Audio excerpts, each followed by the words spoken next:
मार्गशीर्ष अमावस्या की तिथि को परम शक्तिशाली कहा गया है क्योंकि इस तिथि पर की गई उपासना कई गुना अधिक पुण्य देती है। मार्गशीर्ष अमावस्या के दिन स्नान दान के साथ पितरों का तर्पण श्राद्ध करना लाभकारी होता है। ओम नमो नारायण। जय श्री कृष्णा। स्वागत है आपका हरि का पंचांग चैनल पर। आज इस वीडियो में आप जानेंगे मार्गशीर्ष अमावस्या कब है, शुभ मुहूर्त और पितृ पूजन की विधि। मार्गशीर्ष मास के कृष्ण पक्ष की अमावस्या तिथि 12 दिसंबर को मनाई जाएगी। अमावस्या की तिथि को परम शक्तिशाली कहा गया है क्योंकि इस तिथि पर की गई उपासना का पुण्य कई गुना अधिक होता है। मार्गशीर्ष अमावस्या के दिन स्नान दान के साथ पितरों का तर्पण श्राद्ध करना लाभकारी होता है। शास्त्रों के अनुसार मार्गशीर्ष मास भगवान श्री कृष्ण के प्रिय महीने में से एक माना जाता है। इस महीने में बाल गोपाल की पूजा करने का शुभ फल प्राप्त होता है। इस दिन सूर्य और चंद्रमा एक साथ रहते हैं, इसीलिए उनकी संयुक्त ऊर्जा का प्रभाव बना रहता है। आमतौर पर अमावस्या के दिन पितरों की उपासना की जाती है क्योंकि इसी तिथि के स्वामी पितर माने जाते हैं। इस दिन चंद्रमा का अमृत जल और वनस्पतियों में प्रविष्ट हो जाता है, इसीलिए इस दिन सरोवरों में स्नान करना और औषधि का सेवन करना विशेष शुभ होता है। पंचांग के अनुसार मार्गशीर्ष अमावस्या 12 दिसंबर 2023 को सुबह 6:24 से शुरू होगी और 13 दिसंबर 2023 को सुबह 5:01 पर ख़त्म हो जाएगी। ऐसे में मार्गशीर्ष अमावस्या 12 दिसंबर को ही मनाई जाएगी। इस दिन स्नान का शुभ मुहूर्त सुबह 5:14 से सुबह 6:09 तक है और पितृ पूजा का मुहूर्त सुबह 11:54 से दोपहर 12:35 तक है। कुछ लोग अमावस्या पर व्रत भी रखते हैं जो उनके लिए लाभदायक होता है। पूजा, उपासना, ध्यान, जप और दान बहुत शुभ होते हैं। अमावस्या पर पितरों के लिए अनुष्ठान भी किए जाते हैं। इसमें निर्धनों को भोजन कराया जाता है और उन्हें वस्त्र आदि का दान दिया जाता है। इसके अलावा ब्राह्मणों को भी दान दिया जाता है, जो कि आपकी आने वाली पीढ़ियों के लिए भी अच्छा होता है। इस दिन ज़्यादा से ज़्यादा सात्विक और पवित्र रहने का प्रयत्न करना चाहिए। तामसिक भोजन इस दिन नहीं करना चाहिए, यानी कि इसका अर्थ है कि लहसुन प्याज वाला खाना ना बनाएं। पितरों को अमावस्या का देवता माना गया है। पितरों की तृप्ति के लिए अमावस्या तिथि को विशेष उपाय भी कर सकते हैं।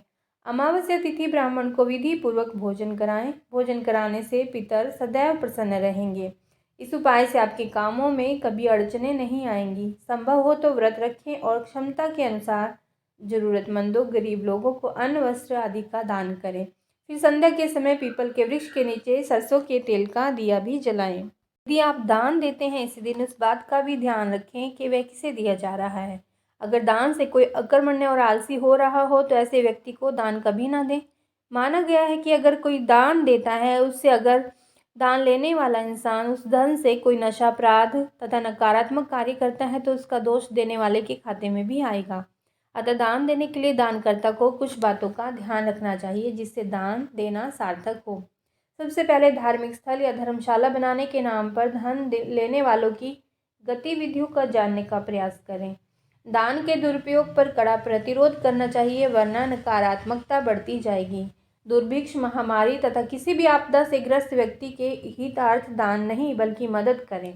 पीड़ित को ढाढ़स बंधाते समय मेरे लायक कोई मदद हो तो बताना नहीं भूलना चाहिए, क्योंकि स्वाभिमानी आपसे मदद बोलकर नहीं ले पाएगा। वास्तव में पीड़ित व्यक्ति द्वारा बिना मांगे मदद उत्तम, मांगने पर देना मध्यम तथा देने के पहले जलील कर देना अधर्म होता है। और एक बहुत ही महत्वपूर्ण बात, दान का ढिंढोरा पीटना अधम दान होता है। दान करने से पहले कुछ जरूरी बातें हैं, वो ये हैं कि बाएं हाथ को खबर ना लगे कि दाहिने हाथ ने दान दिया है। यही उत्तम दान है। सामर्थ्य होते हुए किसी वास्तविक सत्कार्य में दान से इनकार या कृपणता खुद को निरीह होने का सर्टिफिकेट देना है। तीज, त्योहार, श्राद्ध, कर्म आदि अवसरों पर बच्चों तथा पढ़ने वाले जरूरतमंद को खोजकर दान देना उत्तम कार्य है। भांजा, भांजी, बहन, बहनोई, दामाद, माता पिता, गुरु यदि अभाव में हैं तो विलासिता का जीवन जीना दुर्भाग्य को आमंत्रित करता है। यदि ये लोग अभाव में हैं तो आपको इनकी मदद करनी चाहिए।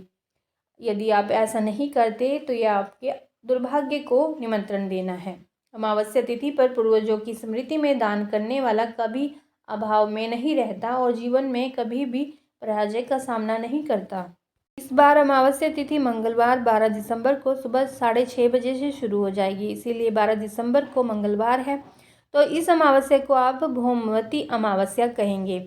ऐसा कहा जाता है कि अमावस्या पर पितरों का तर्पण करने से पितृ खुश होते। अमावस्या पर स्नान करके सुबह भोजन बनाना चाहिए, 5 जगह भोजन निकालना चाहिए। इसके लिए खीर और पूरी का भोग लगाया जाता है। इसके 5 हिस्से करें, एक हिस्सा कौवे, एक हिस्सा गाय, एक हिस्सा कुत्ते, एक हिस्सा चींटी और देवों को दिया जाना चाहिए। इससे पितर प्रसन्न होते हैं। तर्पण देने के लिए गाय के गोबर से बने उपले से अंग्यारी करके भोग लगाना चाहिए। स्नान के बाद पितरों को जल तर्पण करना चाहिए। अपने हाथों में पवित्र कुशा रखनी चाहिए। फिर उन्हें काले तिल और जल से पितरों का तर्पण करना चाहिए। प्रचलित मान्यता के अनुसार इससे पितर प्रसन्न होते हैं।